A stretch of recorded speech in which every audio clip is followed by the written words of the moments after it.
Hey guys, we're here in Mills River, North Carolina, a suburb kind of south of Asheville, and we're taking our second 0 day in a row to recover and rest.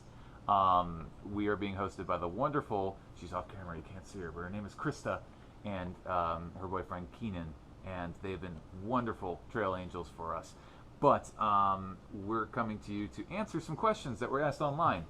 And the first question of which being the goofiest trail name story we have come across thus far. I'd say the goofiest that we've personally experienced is, for me anyway.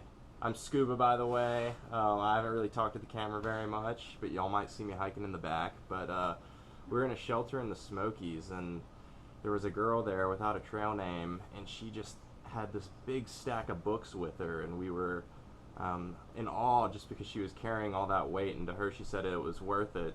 So Gadget here called her library, and she said she loved it, and I think that stuck, so I thought that was a pretty funny one.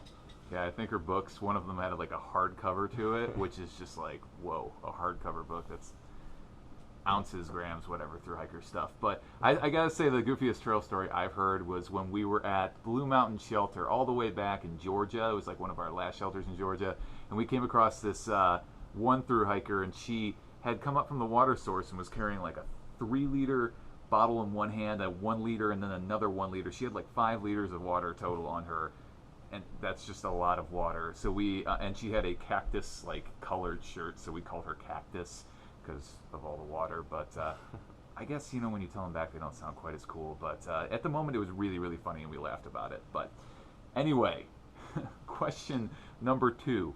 Anything different you would have done to prepare?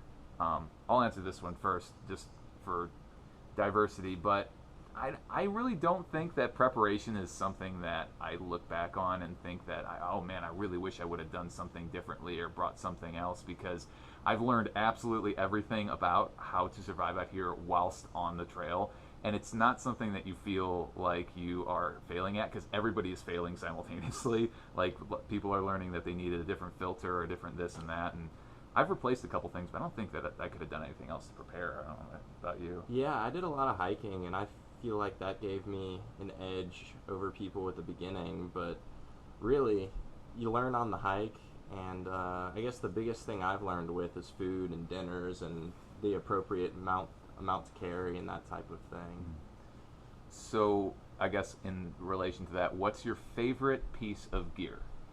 Ooh, I think my favorite piece is my pack. I have an Osprey Ether 70, which a lot of people say 70 liters is too big, but I like a roomy pack because I have like a bulky sleeping pad. It's lightweight but bulky, and I can fit that inside. I don't have to strap anything to the outside of my pack, really, which is good. And just the way it fits on my back, it's the most comfortable pack I've ever backpacked with, so I'd say that's my favorite piece of gear. I would probably almost likewise say that the Osprey Atmos that I'm carrying is one of my favorite ones, but I really got to remark on my trekking poles, which are the Lecky Micro Vario Carbons. And I say that, I mean, they're an awesome pole for sure, but I've just never used trekking poles on a long distance hike before, and they completely changed the way that you can hike. We power up hills so much faster than I would have otherwise, and with a heavy load on your back, it helps a lot. That leads into what was the hardest part of the trail thus far. I would say the Smoky Mountains. And reason being is the weather was tough. It was really tough. It was like mentally taxing. But mostly the trail conditions were really, really rough because there were lots and lots of down trees, and a lot of the times the trail would turn literally into a river, not even just a flowing water source, just like a river going down. We're walking straight through it. So even with my Gore-Tex boots, my feet got wet, and we were walking with wet feet, and so it was really hard to stay positive. I'd say that was why that was the most difficult part for me. Yeah, I think my hardest part of the trail was actually right before the Smokies. Right when you cross into North Carolina from Georgia, you go straight up, and you never really seem to come down, and we got hit by a pretty cold spell, got some snow, and that's tough for a Louisiana boy, so that was definitely the hardest part, dealing with that cold weather for me. Yeah, I was a little bit more used to the cold, but that was a freezing, freezing day, and I was pretty torn up by that one too. Um, Here's a pretty general question: how are your feet and body feeling? Well, this is a good day to ask that because I'm feeling really good today because I've gotten not only a heck of a lot of calories in me over the last couple of days. We hit up a buffet for lunch. We're probably gonna have a good dinner tonight. Last night, Krista cooked us this wonderful like quinoa soup, which was delicious. I had that like 3 or 4 servings of that. So right now I'm feeling good because my feet have had the opportunity to rest. I actually got myself some new boots recently from Oslo, and I think that I'm going to be ready to hit the trail really hard tomorrow. So this is a good day right now for how I'm feeling, but I was not feeling very good at the end of yesterday when we were just coming off a 50-mile stretch of 2 days.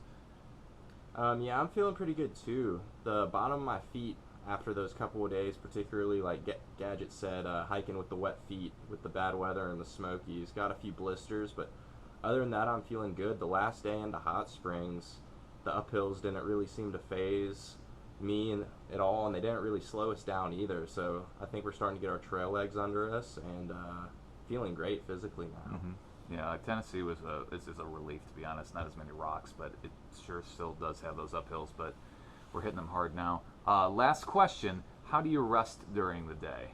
And I think I can actually speak for both of us when I say we really don't, per se, in that we take breaks is what we do. We'll take breaks when our body is just worn out and we need to get some more food in us, or we need to open up our food bags to do so, or get some more water out of a stream. But in general, it's just that we keep walking and keep a pretty constant pace, and we have lots of calories in like our hip belts. We've got lots of protein bars and or like oatmeal bars, stuff that we need to fuel up and get water. It works really well for me. I don't know if you know. Yeah, and a big thing too is when you're through hiking, your schedule really goes with the sun. So 8 o'clock, we're in our sleeping bags and get 10, 11 hours of sleep before we're waking up. So Yeah. during the day, as long as we're getting the calories in, we haven't really found the need to take big long breaks. Yeah, it's all about calories, and if you fuel your body, you get in such a rhythm. Like by the end of the day, we're just walking, and nothing can really stop you. Just plowing forward. Well, yeah, that's all the questions that we got, and I'm sure we'll do another one of these Q&As pretty soon. Our next stop is in Hampton, Tennessee, which is in over 150 miles, so that's going to be a really, really big stretch. Yeah, that's going to be pretty tough, and I hope that you follow along for that. Once we get to Damascus, Virginia, we'll probably be doing another one of these, so if you have any questions about anything you see, let us know on Facebook, message me. I will try my best to get back to you. But yeah, I'm Gadget. And I'm Scuba. And signing out.